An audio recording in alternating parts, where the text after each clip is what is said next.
What cartoon from 1990s-2010 do you think deserves a reboot? Foster's Home for Imaginary Friends.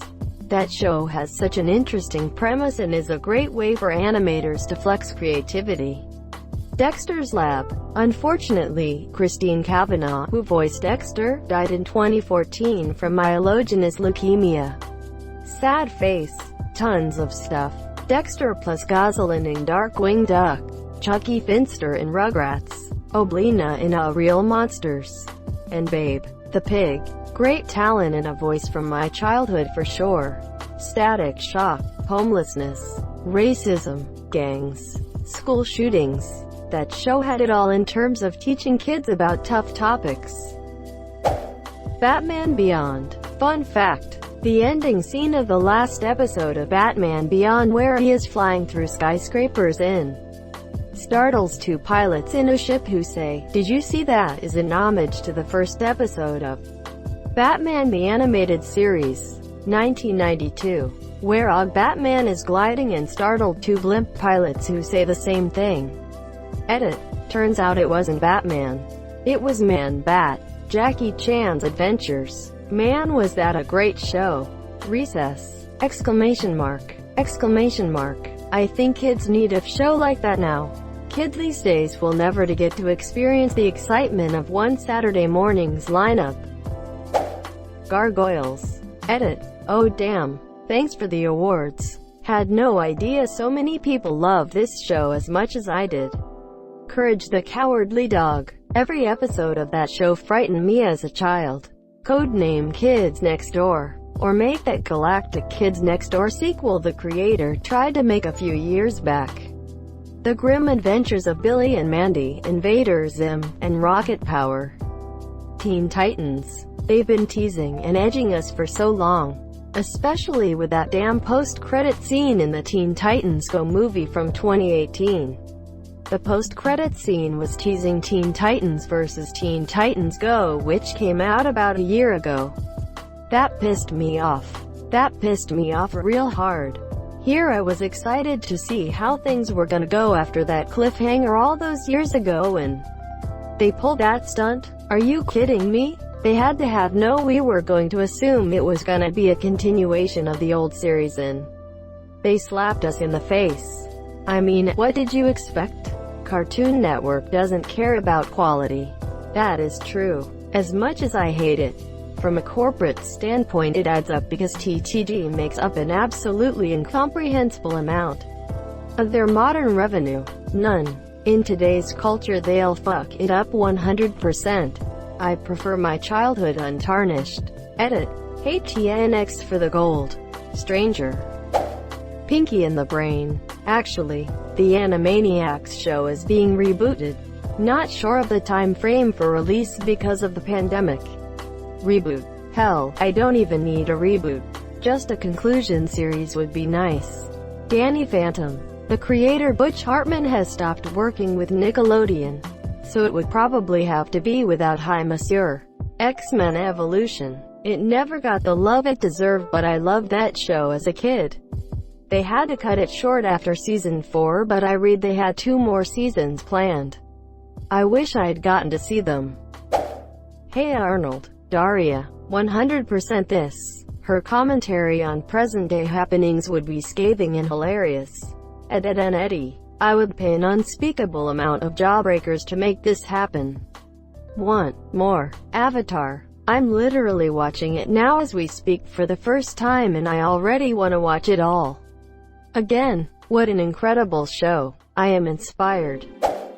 Freakazoid. Sometimes I wonder if that was a massive collective illusion. A cartoon directed by Spielberg, with an amazing sense of humor.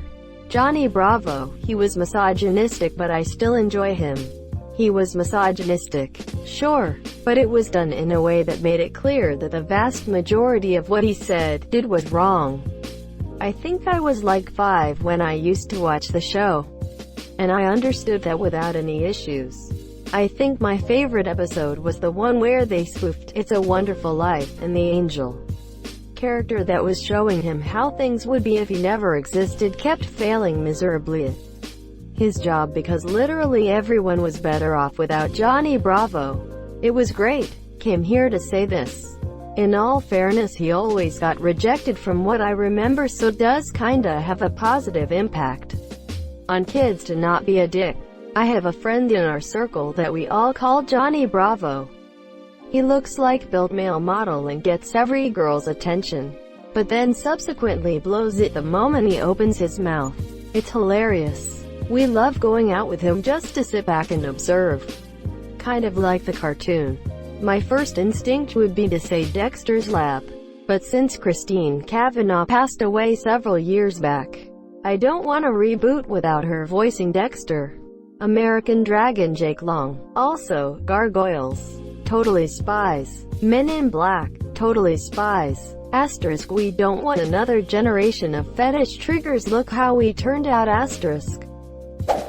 Shaolin Showdown and My Life as a Teenage Robot would be my top 2 picks. Space Ghost Coast to Coast. Wreck, Earth, Fire, Wind, Water, Heart, Goo Planet, exclamation mark, Captain Planet. Man, would this ever to get political. I mean, it was political back then. The Critic, not a reboot, just the same people older in the present time. Jay Sherman being 60 would be pretty entertaining. Can I get more Futurama? I wanna agree with you. Because fuck yeah, more Futurama. But I'm inclined to disagree. BCUs. Despite a few tricky years, they were able to redeem the show and give it a pretty solid ending. Just rebinge the series again. Code Lyoko. Pirates of Dark Water. Such an amazing show with an amazing cast, and it was left completely hanging. Darkwing Duck, Ren and Stimpy, Johnny Bravo.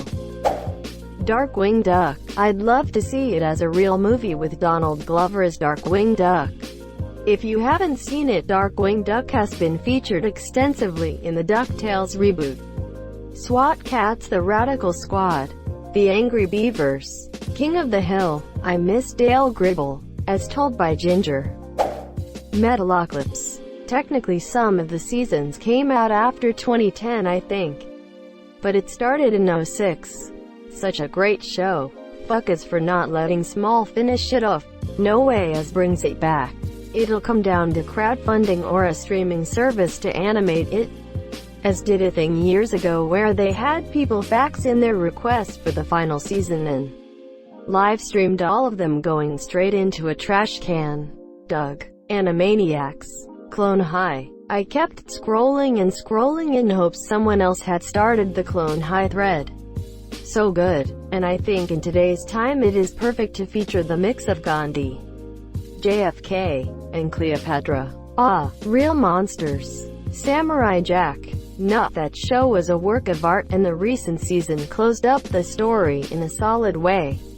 Proud Family! Exclamation mark. Exclamation mark, exclamation mark, exclamation mark, exclamation mark. The Weekenders was such a good, wholesome show with great messages for kids. Tino's mom is the best parent in TV history. Cat Dog. Chalk Zone. I think they should reboot Rugrats, but make it so they aged in the meantime. So like Tommy is now a lawyer. Lil married Chucky and treats him like shit. And Angelica is a full-blown Karen. That's not a reboot, that's a sequel to the sequel. So all grown up, but more grown up. Angelica would 100% be a Karen. Jimmy Neutron. I would be into a Jimmy Neutron reboot, but only if they keep the admittedly crappy 3D animation. I want Jimmy to be clipping through things. Asterisk. Fairly Odd Parents. Asterisk. Street Sharks. And Biker Mice from Mars. Exclamation mark. Exclamation mark. Eddie. The DC animated series. Not a hard reboot though. Rocket Power. Rocko's Modern Life, but not a reboot. Just keep going after the recent movie, which was wonderful. The Venture Brothers. Surprised I didn't see it listed yet, so I checked the date. 7 seasons starting in 2003. Aren't they working on a new season? They're always working on a new seasons. Ed and Eddie. Danny. Fucking. Phantom Monsieur, I want a continuation so bad. A lot, but 1. Kim Possible. How about all the KP characters are older? Kim and Ron get married and have 2 kids. Draken, Chigo, etc. aren't villains anymore. Kim and Ron retired from being saving the world heroes, and then one day one newcomer bad guy pops out of nowhere, and then Kim, Ron, Draken, Chigo, Senor Senior Senior, Senor Senior Junior, Professor Demeanor, and Killigan came out of retirement and joined together to save the world. And oh, it would have set in around 2018, 2019 or 2020, and Rufus is still with us. If this happened, I hope it would have get 6 or maybe 12 years airing on TV. 2. Gravity Falls. IDK if Dipper and Mabel gets grown up in the possible reboot. All the same characters is still there and they are older. Edit. Also, the aforementioned reboot Kim Possible series will be animated cartoon instead of live action. Edit 2. I know Gravity Falls came out after 2010, but I am willing to make an exception. This show is absolutely Bruce. Edit 3. Also Ricardo Montalban, a veteran famous actor who voices Senor Senior Senior, and Debbie Reynolds, also veteran actress, and yes, she is Carrie Fisher's mom, who voices Kim's grandma, had unfortunately passed away a while ago, so either they would have written out, but not killing them off. They would still get mentioned and still alive but off screen. Or 2. They got new voice actors and had to stay in the show. Watching Kim Possible now is kinda funny because her big technology device is just a smartphone. Gravity Falls came after 2010. American Dragon. Jake Long used to be the best, though people would probably hate on it a lot. Danny Phantom and Invader Zim. Drawn together. Space Ghost Coast to Coast. Exo Squad. Yes. All sorts of high-concept science fiction tropes, put together with compelling serial storytelling and good character drama. Female characters who aren't there to be ogled. Transhumanism. I want to see a new season, not a reboot. This show is rather amazing for its time. This show dealt with actual death and didn't shy away from it. Even used the words to make it clear. Keep in mind that while this show was on, we were getting dubbed and censored Dragon Ball Z episodes where the words death, dead, died, die, dying, kill, killed, killing were not allowed to be used. So in one weekend you could watch Exo Squad and see J.D. Marsh fuck up and is put through a court-martial and sentenced to be executed. Then go over to Dragon Ball Z. Watch Vegeta kill someone and hear him say, "I've just sent him to another dimension." Cow and Chicken. Angry Beavers. The Boondocks. Ben 10. Yes, the new one is targeted to a younger audience than the original series. I want to see more like Alien Force and Ultimate Alien style Ben 10. Such a good show in the beginning. Thank you so much for watching and have a good day.